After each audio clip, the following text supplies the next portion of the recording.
Hello and namaste, my name is Nidhi Nagori and welcome back to my channel. In today's video, I'm going to be talking about my career or my journey as a finance professional. I know a lot of you ask me what is it that I do? Do I work? Do I not work? How have I traveled so much? So I'm going to be answering all of that. If you're interested, stick around.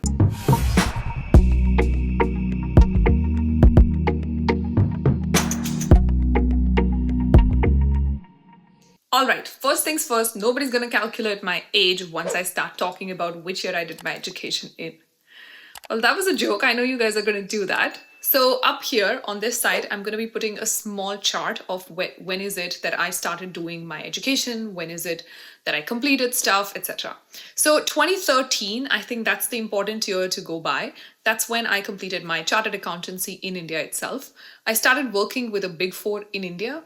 I did about 6 months with them and then I moved to D. Shaw in Hyderabad and did about 18 months with them. Now, my first job was about external audit.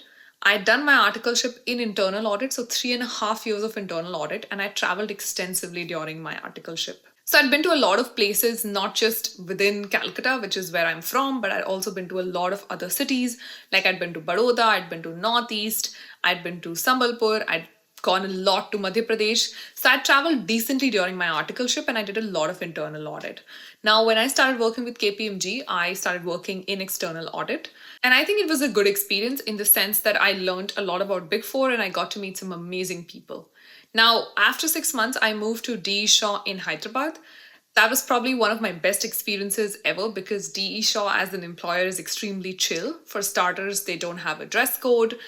They have free food upstairs, so you can just go into the cafeteria and have food. They have annual gifts, like you get Bose speakers, iPads, then they have annual parties. So it's a pretty chill employer, and add to that, they pay extremely well. They paid me way above the market, and they actually paid me more than double of what I was making at KPMG. Also at that point, I was in need of some money, so I decided to move to Hyderabad. I did about 18 months with them, mostly in internal controls, audit, accounting, financial reporting. I think that was a very extensive role and I learned quite a bit. So I completed in entirety 2 years of my career in India, post which I moved to the US. Now, when I moved to the US, I was on a dependent visa. People who are on a dependent visa know that it's difficult to get a job. Just because employers here do not like the status that you are dependent, my ability to live and work in the US was solely dependent on my marriage. So God forbid, if something were to happen to my husband, touch wood, which it never did, I would lose my right to live and work in the US, which a lot of employers do not want because there are divorces, then there are separations, then obviously people do not stay together. So I started looking for a job in the US right from the get-go. I think in my first 1 week, I'd done over 400 applications within Cleveland. I moved to Cleveland. It's not such a big city, but it is still a decent sized city. Apart from Cleveland, I also started applying all over the country because I did not want to restrict myself. I knew that finding a job as a dependent visa or as a dependent person is tough. So I literally applied everywhere that I saw vacancy in. US had a lot of opportunities, obviously, because it's a huge country. But in my first 45 days, I got over 2,000 rejection emails.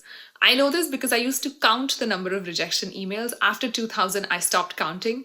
The rejection emails never really stopped. I saw an opportunity in BDO Cleveland and I applied to it, not even thinking that I would get through. But like I always say, all that we need is one conversion. So when they said yes to me, I knew that my struggle period was over. Well, I was completely wrong. I did about 18 months with them and I ended up doing 3 busy seasons because I would not take off during summer. So I did not-for-profits busy season in the summer and then I did the manufacturing busy season in the winter. Now I can tell you that my work hours in BDO were way more than my work hours in India.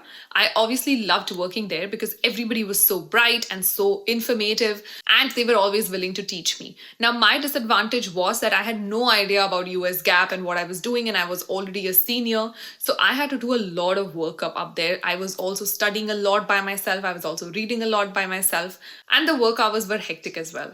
After doing about 18 months with BDO, in November 2017, I saw an opportunity with Lincoln Electric. A recruiter had reached out to me and I applied for it. In my entire career, I've done a lot of different audits and I know my love for internal audit is absolutely supreme. So with the internal audit opening at Lincoln Electric, I was pretty serious about the game. It was an 8-hour interview. I still remember everybody in the team interviewed me. I obviously loved talking to everyone. There were no technical questions asked. It was more about my experience and what is it that I would bring to the table. So in December 2017, I resigned in BDO, took a 2-week off, and Jan 8th, 2018, I started working for Lincoln Electric in Cleveland. My role with Lincoln Electric was internal audit, but the way our department was structured, I got to do much more than just internal audit. Within this role itself, I was able to travel to over 20 countries and work in 5 continents. And if you think that the traveling did stop during the pandemic, it actually didn't. We were still doing the same kind of audits, except that we weren't traveling. So I would say that even in the last year, I've been in different countries. I've been in a lot of Europe, a lot of Asia, a lot of North America. I've still done all of that. I've just not traveled there. So what kind of a job is this? How is it that they hire you to travel? Well, let me tell you, first of all, it's not as much fun as it seems. We used to travel 2 weeks every month, and my travel was probably about 40 to 50%, which is insane because there are some trips that wanted you to be more in terms of the days that you are on the field. I did a lot of Asia, and the timing difference in Asia is just incredibly insane. So I've been to Singapore and a 13-hour jet lag, and you're basically at the airport and then straight up to the office, all dead.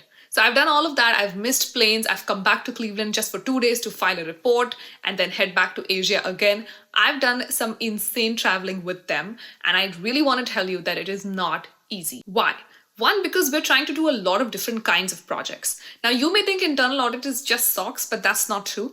Internal audit is a lot more things. There is Sarbanes-Oxley Act, which is SOX, which is what internal audit is mostly known by. Then there's also compliance audit, which I did, which means me trying to check compliance with US laws. Now, US has a lot of commercial regulations like the FCPA, antitrust, and you're always trying to make sure that your company is in compliance with them. So I did a lot of compliance audits. Apart from that, I also did a lot of operational audits, which are more business partnering kind of audits in which you look at a process and determine how is it that you can make it better. So the last 2 are actually not even called audits. They're called reviews because you're not really auditing, but you're reviewing. You're not issuing an opinion on it. And lastly, I also did remediation at year end. That's how I spent most of my year, which is SOX, compliance audits, operational reviews, and remediation. Now, if you think that is the end of it, that's not true. I work for a massive manufacturing company. It is a Fortune 1000 company, bunch of acquisitions happening all around the year. And so my role is not limited to just these 4 pieces.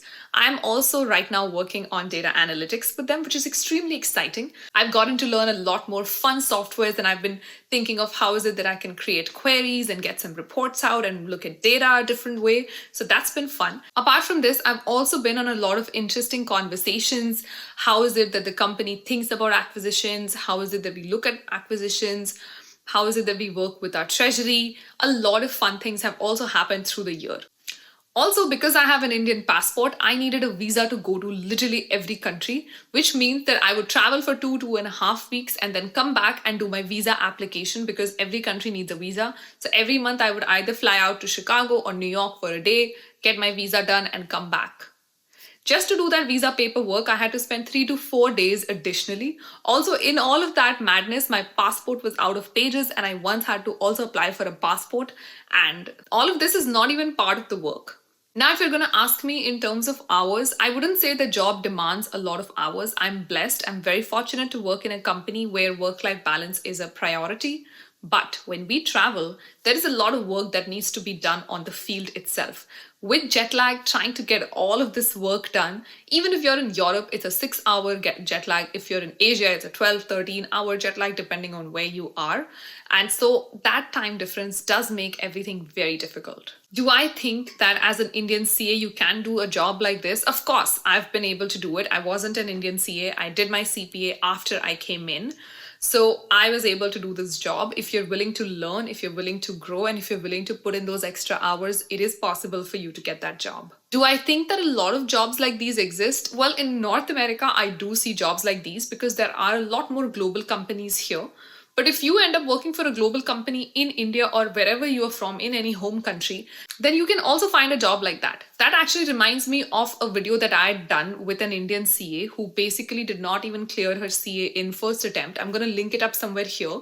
And then she was able to travel the world with her job. Again, she worked in India, so it wasn't like she wasn't even working in India. So these kind of jobs are available, these kind of opportunities are available. You just have to know how to look for them and how to apply for them. A prerequisite that I think you need to have for a role like this is fantastic command over English. You will be doing a lot of conversation, a lot of presentations, and you should be sure that you are extremely confident and comfortable in English, because English is the business language of the world. Lastly, a prerequisite that beats everything.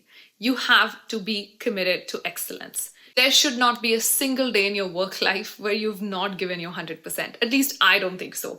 Every day that I've gone to work, I've tried to be excellent. I've tried to learn. I've tried to give it my best. So I think my commitment to excellence really shows in the quality of work that I produce. And I think that's why I've been able to sustain in a job like this. Did I do any extra learning in terms of learning the US laws that I was reviewing or learning about processes? Not at all. I understood the company in a lot more detail. I asked a lot of questions to my team members, my seniors, my supervisors, and I kept at it. I definitely did some reading in terms of like getting FCPA guidance or getting GDPR guidance. I've done all of that definitely, but I've not like done a certification or a course in it because I don't think that's required. I think what you really need is a focus and just the dedication to learn. So that is it about my job. I definitely think an Indian CA or basically anybody with Indian education can do a lot with their degree if they just plan, focus, and keep at it. I hope this video has helped you. If it did, let me know in the comments below. I'll see you in the next video. Until then, please take care of yourself, stay safe, and keep smiling.